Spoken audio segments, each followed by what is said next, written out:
Assalamualaikum soulmate, ketemu lagi di Mea Masalah Emang Ada dengan Mimi, Cindy, juga Mbak Inka. Assalamualaikum. Kali ini dari sharingan dari soulmate kita Sisin. Oke, dari temen ya, iya, dari soulmate kita. Dari temennya Mimi nih Mbak Inka. Dia suatu malam tiba-tiba dia WhatsApp aku, Mim, sharing dong di podcast lo gitu. Oh ya, tentang apa gitu ya. Nah, soulmate lain juga boleh nih seperti temenku ini gitu. Di sosial medianya Mea, mau DM, mau japri kita juga nggak boleh kok. Ada Instagram kita masing-masing juga. Jadi temen gini Mbak, aku ini kan kerja ya gitu. Kerja di kantor, terus kan kalau pulang ya masih tinggal sama mama.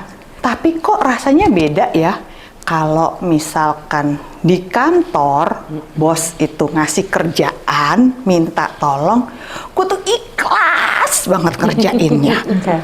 Pas giliran di rumah, nyokap minta tolong, gue tuh dorong-dorongan sama abang gue. Kata dia, lu aja deh. Kayak berat hati gitu ya? Iya, kayaknya tuh nggak ikhlas gitu, nggak happy gitu. Kalau ngerjainnya dimintain tolong sama mamahnya itu gitu. Itu apakah emang gue harus belajar ikhlas atau apa sih Mim? Gitu dia Mbak Inka. Kenapa tuh Mbak? Temennya pengen ikhlas, maksudnya temennya pengen bisa sama gitu saat dimintain Antara dia tolong ke sama bos, bosnya, sama ibu di ibunya. rumah tuh ya sama gitu harusnya. Ngerasanya ya happy aja ngerjain yang dimintain tolong itu. Lucu ya? ya kembali lagi kan kita memahami lagi bahwa membantu ibu sama membantu bos, membantu itu kan adalah suatu sikap perilaku. Nah, sikap perilaku ditentukan oleh persepsi di dalam kalbu yang menentukan sudut pandang, ya kan? Ya ditentukan oleh sudut pandang. Nah, jadi kalau ingin melakukan perubahan ya tentu sudut pandangnya harus dirubah. Itu aja sih sebenarnya. Simple gitu ya. Nah, tapi merubah sudut pandangnya itu gimana nih Mbak dalam hal ini? Ada bos, ada ibu. Ya, sekarang kan bicara ikhlas. Berarti kan ikhlas yang ngajarin ikhlas di perguruan mana? Kan ilmu agama. Berarti kan kita bicara ranah spiritual, ya kan? Nah, ajaran agama ya berarti temennya ya harus mengerti bahwa ranah agama berarti dia harus pakai sudut pandang spiritual. Gitu. Kalau dia pengen jadi dokter ya jangan pakai sudut pandang spiritual. Tapi kalau ingin sabar, ikhlas, berserah diri, memaafkan, itu kan ajaran agama. Nggak diajarkan juga di perguruan tinggi kan. Iya. Nah, di sini untuk cerita ini, konteks ini sudut pandang spiritual apa yang harus temannya Mimi? Atau yang soulmate juga mungkin merasakan hal yang sama ya. Kayak gini apa tuh Mbak? Iya, sebenarnya banyak. Tapi kalau kita mau masuk dunia spiritual, tentu kita harus punya modal. Modal kita kan siapa manusia yang sejati, ya kan? Manusia yang sejati adalah ruh atau jiwa. Jadi yang namanya Inka itu yang jiwa yang nggak kelihatan, bukan yang ini. Yang ini kan raga. Tapi manusia itu yang sejati adalah si jiwa yang nggak kelihatan. Iya, ketika si Inka yang nggak kelihatan itu pergi, ini kan nggak bisa ngapa-ngapain langsung. Berarti kan Inka itu yang pergi kan, bukan yang ini. Nah, gitu ya. Nah, jadi ketika kita menyadari, oh berarti yang namanya manusia itu adalah ruh atau jiwa. Nah, kalau ruh atau jiwa memang sifatnya individu. Yang namanya jiwa itu tidak punya ibu, tidak punya bapak. Jiwa itu memang individual. Jadi dia mempertanggungjawabkan hanya perbuatannya dia. Lalu kalau jiwa itu kan goib. Yang namanya goib tuh dia nggak bisa lihat. Tidak terlihat. Dia tidak terlihat dan dia juga tidak bisa melihat yang tersurat. Yang terlihat, oke. Dia hanya bisa yang tersirat. Nah, kenapa ya temannya itu tadi membeda-bedakan? Nah, membedakan itu kan karena melihat. bos, ibu kan sosoknya berbeda. Ketika dia melihat itu berarti dia belum menyadari bahwa diri sejatinya adalah jiwa. Jadi dia pikir aku adalah raga. Kalau aku raga ya memang punya ibu. Kan lahirnya dari sini kata, ya kan? Nah kalau lahirnya dari sini kan punya ibu. Sementara kan manusia yang sejati adalah ketika sudah ada janin di perut ibu usia 4 bulan, baru Tuhan titipkan dengan meniupkan ruh. Nah baru itu manusia yang dititipkan. Berarti kita manusia ini ada di dalam perut ibu hanya 5 bulan. Iya, karena kan startnya terhitung dari Iya, dititipkan ruh itu. Nah, kalau kita mengerti ini, maka kita tahu bahwa oh ya, berarti aku adalah ruh titipan Tuhan yang punya tugas. Apa sih punya tugas? Tugas apa kita? Tugas kita kan ibadah. Dalam surat di Al-Quran kan jelas, tidak akan kuciptakan jin dan manusia semata-mata untuk ibadah kepadaku, bukan kepada ibu.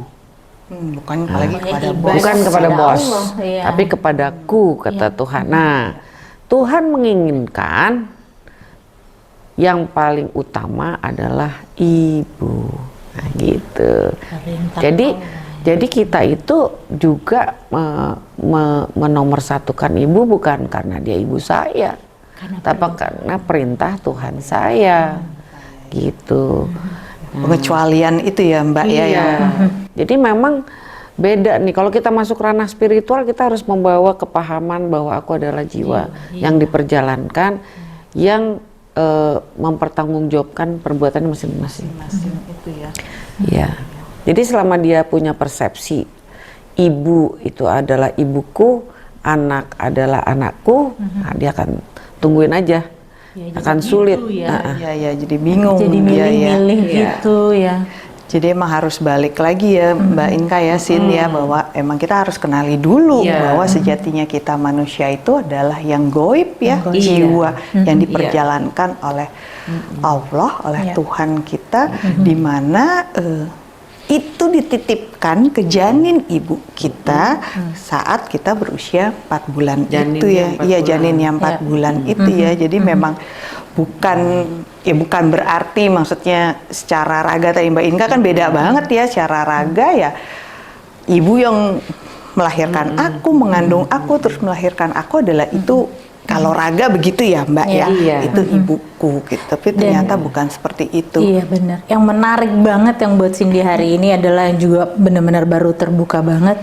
Iya ya, kalau kita menyadari bahwa kita ini yang goib, yang ruh, dan kita melihat semua orang juga sama adalah jiwa. Jadi memang akhirnya kita hanya melihat apapun perlakuan aku terhadap siapapun, aku hanya harus berdasarkan perintahnya Allah itu ya. Iya. Kadang-kadang orang bilang begini, kok tega banget sih sama ibunya, bukan ibunya gitu. Tunggu, ya kan? Kok sama ibunya mikirnya gitu, ih bukan ibunya, bukan anak yang lain. Sebenarnya bukan begitu juga gitu. Itu hanya untuk memudahkan kita ketika kita dalam, ketika kita dalam kesulitan dalam melakukan ketaatan pada Tuhan seperti tadi.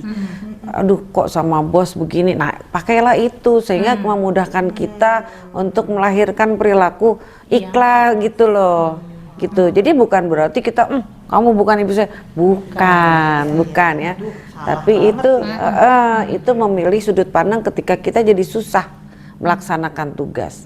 Nah tugas kita kan menomorsatukan ibu utama. Nah begitu kita nggak bisa memperlakukan itu, cari sudut pandang dong yang lain. Yang memudahkan untuk kita bisa melihat, menjalankan memuliakan tugas itu, posisi ibu itu ya. Nah, jadi kalau misalnya kita memang punya tujuan ingin di dunia bahagia akhirat surga, di mana syaratnya hanya satu, yaitu dengan ketaatan seutuhnya pada Allah dan Rasulnya. Nah, memuliakan ibu tuh menjadi prioritas kita. Karena ridho Allah ada di situ gitu. Jadi kalau kita menggunakan ini, kalau orang melihatnya seperti kita nggak punya perasaan sama ibu, kok bukan anakku, bukan ibuku gitu. Sebenarnya ketika kita punya persepsi ini, kita akan menjadi ibu yang paling baik, kita akan menjadi anak yang paling berbakti. Bayangin ya. kalau dia ibu saya gitu. Lalu kan kita sering ya ngelawan ya. Ya kan? Adalah orang yang sering ngelawan, sering ngebantah, pokoknya gitu anaknya. Lalu apa yang dia lakukan? Nunggu lebaran, mau minta maaf lahir batin. Nah, ketika mau lebaran atau dia lagi dalam keadaan kondisi terpuruk, apa yang dia lakukan? Oh, saya berdosa nih sama ibu saya, katanya ya. Lalu dia apa? Dia cium kaki ibunya, dia cuci kakinya, dia minta maaf. Lalu ibunya bilang, ya nak, saya maafkan. Bulan depannya dia ngelawan lagi.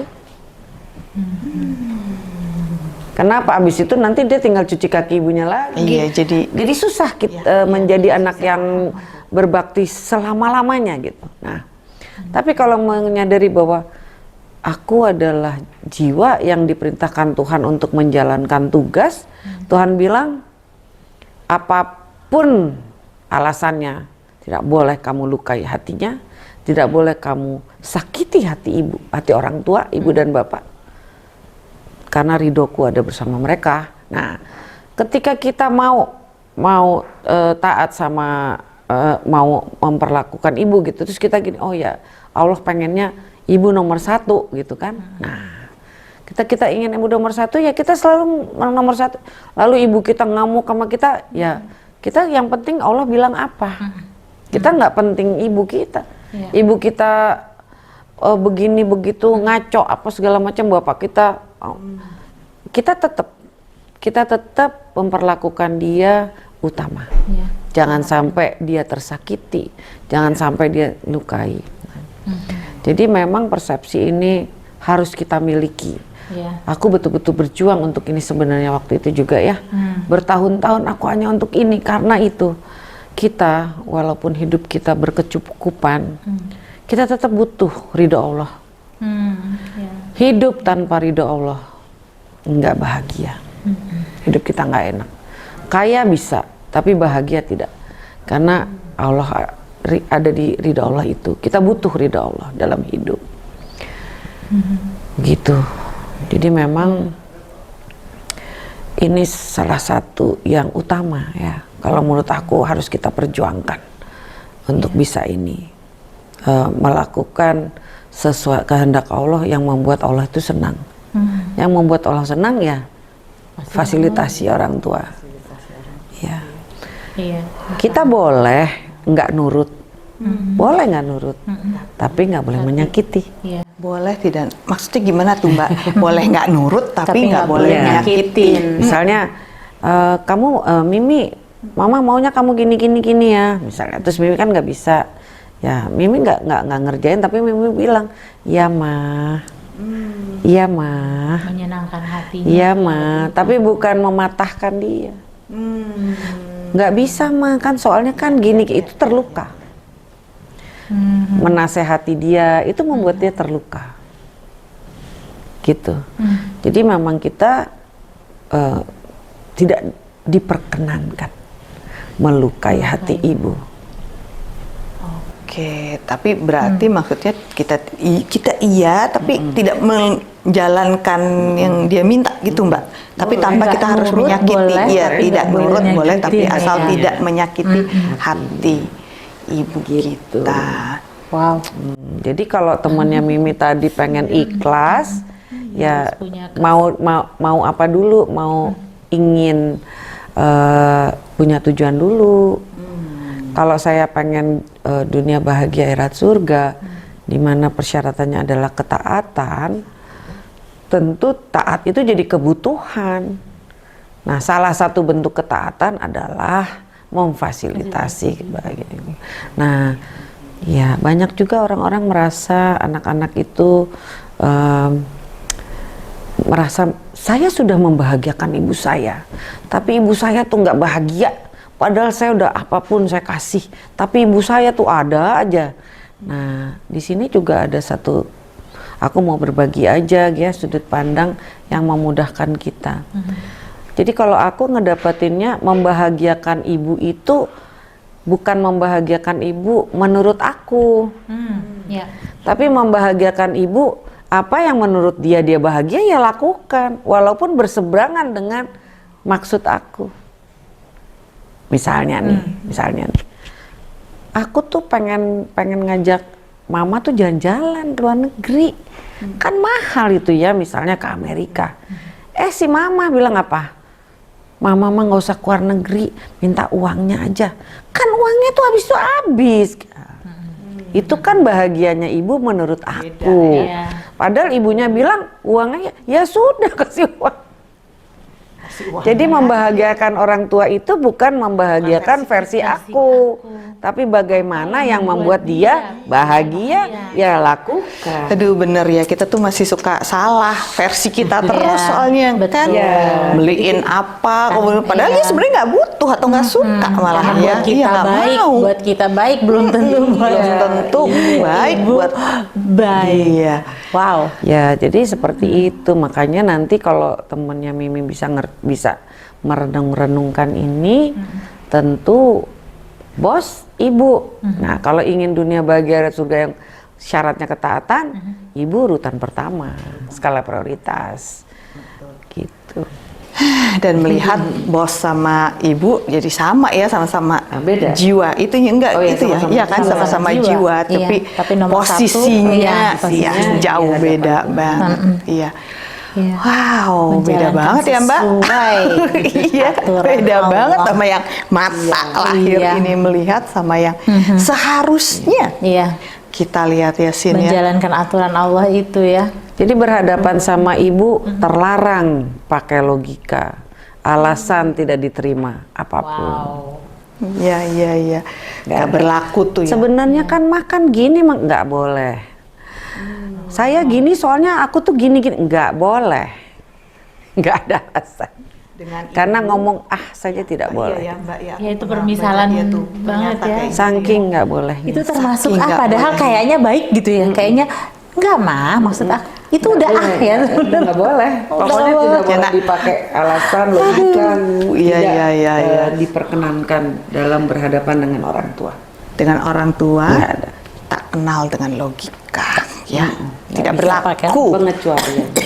Pengecuali sampai batuk dia. Kenapa kakak ini? Selalu gitu kayaknya. Sulit untuk kita telan. Aduh, enggak maksudnya benar-benar terkagum-kagum aja dengan Iya, sudut ternyata pandang spiritual sudut pandang tuh yang spiritual itu benar. nggak pernah apa ya. Iya ya, begitu aja gitu padahal kok susah gitu. Iya, karena waktu itu kan begitu. kita mengartikan yang tidak boleh berkata kepada orang tua, ya benar-benar literally gitu kan. Ternyata tuh 2 huruf ya, atau kalau anak sekarang 3 huruf lah, ACH gitu. Tapi kan ternyata gede banget. Kita Iya, menggunakan maksudnya logika, ya. iya, bukan Maksud cuma dibalik si itu. 3 huruf itu ya Iya. ternyata. Iya. Jadi memang ini dahsyat banget ya. Dan satu lagi, kita ini kan ibu, kita punya anak gitu kan. Kita kan diminta Tuhan untuk membina jiwa titipan ini untuk bisa memudahkan dia menjalankan perintah-perintah Tuhan, termasuk memuliakan ibu, ya kan? Ya, Mengutamakan ibu. Nah, coba sekarang bayangkan kita bilang sama anak bahwa kamu harus berbakti sama orang tua, ya kan? Tapi di saat yang bersamaan yang dia lihat kita melawan orang tua.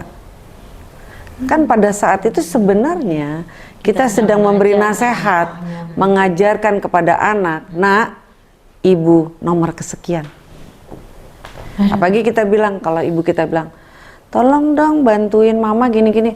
Tunggu mah, kan anak saya. Nah, itu kita lagi ngajarin anak kita. Nak, ibu nomor sekian, anak nomor 1. Itu benar-benar perilaku kita tuh. Ya iya loh itu. Ya evaluasi diri lah.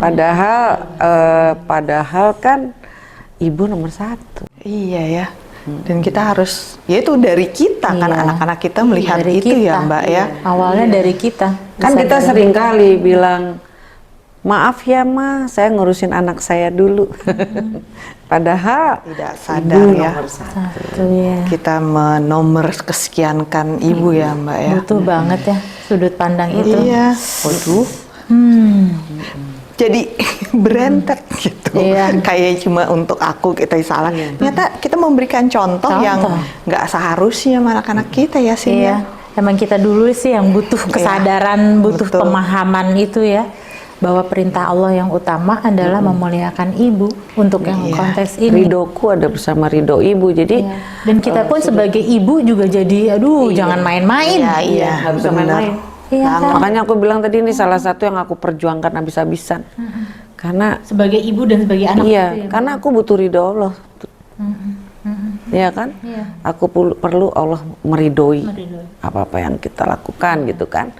Iya. Nah, jadi memang soulmate kita butuh di sudut pandang spiritual, di mana ibu itu pengecualian, ibu utama. Bukan bos nomor 1. Iya. Sama soalnya, ternyata aku, bos, ibuku, kalau bicara dalam kita yang sejatinya siapa, adalah kita sama. Dan kita memang diciptakan untuk mengabdi pada Allah. Kehendak Allah Itulah. utamakan ibu. Nah, itu dia ya. Aduh, Kehendak Allah mencari mengutamakan ibu. sudut pandang yang pas atau yang memudahkan kita untuk taat tadi ya Yasin, yang kata Mbak Inka, kalau emang sulit untuk melihat bahwa seperti itu, ya udah pakai aja yang mudah dulu gitu ya. Oh ya, ibu yang melahirkan aku, yang mengandung Kehendak aku, Allah mengurus itu. aku dari kecil. Itu aja dulu ya Mbak. Itu kan Iya, dengan kayak begitu. itu kehendak Tadi- Allah. Ya itu persepsi ini. Tapi Persepsi tadi yang itu lingkungan. bisa memudahkan gimana Itu tuh yang Mbak? kehendak Maksudnya? Allah adalah Kita diciptakan untuk mengabdi dan kita hanya menjalankan kehendak Allah. Itu dia aja pokoknya yang dipegang ya. Yang bilang gini, kan ibu yang melahirkan kamu 9 bulan. Lalu anaknya menjawab, saya nggak minta dilahirkan. Nah, ini akan terjadilah logika melawan logika. Nggak ada habisnya. Nah, itu kelogisan. ya.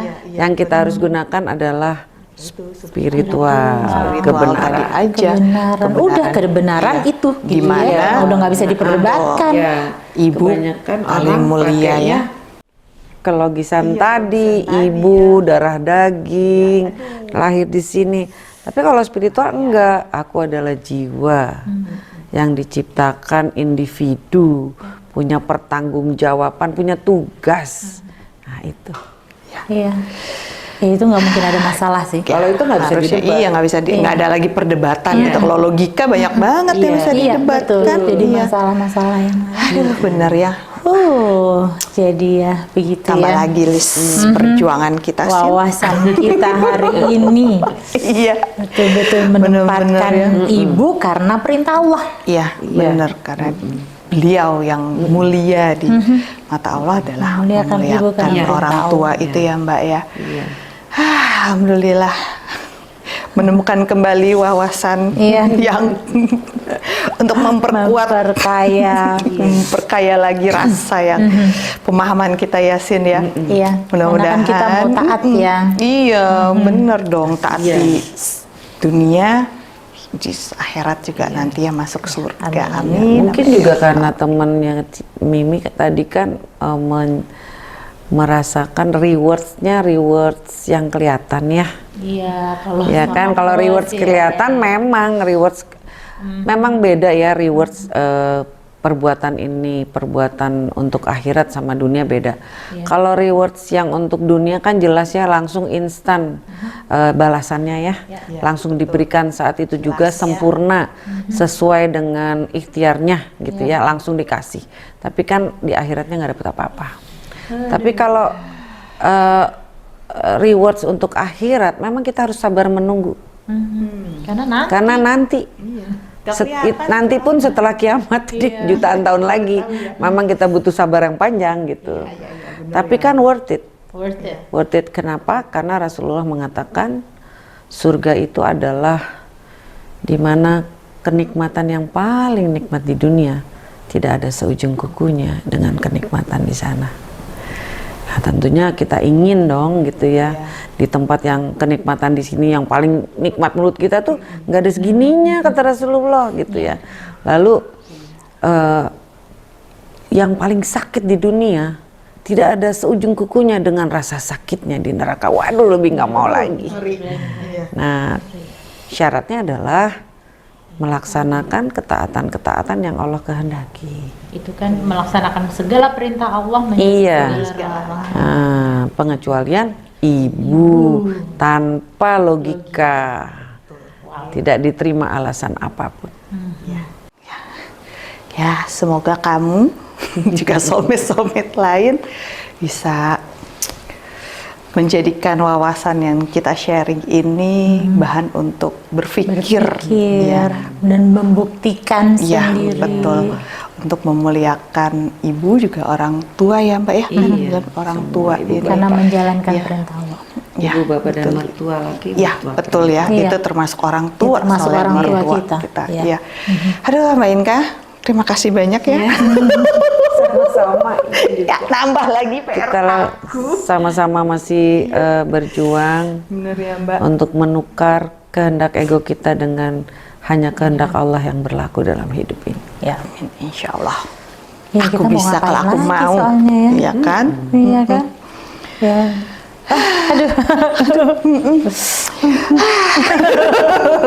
Ya kalau bisa menukar si persepsi tadi yang seperti Mbak Inka sharing itu ya emang jadi nggak ada lagi tuh ya masalah antara bos dan Iya. ibu, jadi bingung udah otomatis Udah nggak lah ada masalah. pasti memilih Jelas ibu. banget gitu ya. Betul banget. Iya, jadi bukan dengan menukar itu, bukan dengan baca-baca, hafal-hafal, tapi melakukan proses perenungan. Perubahan ya, perubahan menukar sudut pandang persepsi kita itu ya Mbak Inka ya, Sin ya. Ya memang ya sudut pandang persepsi ini yang membuat masalah Emang ada. Karena masalah emang ada, cuma ada di YouTube channel kita. Di Spotify, di Facebook, di Instagram, dan di TikTok. Baiklah soulmate, kita undur diri. Wassalamualaikum warahmatullahi wabarakatuh.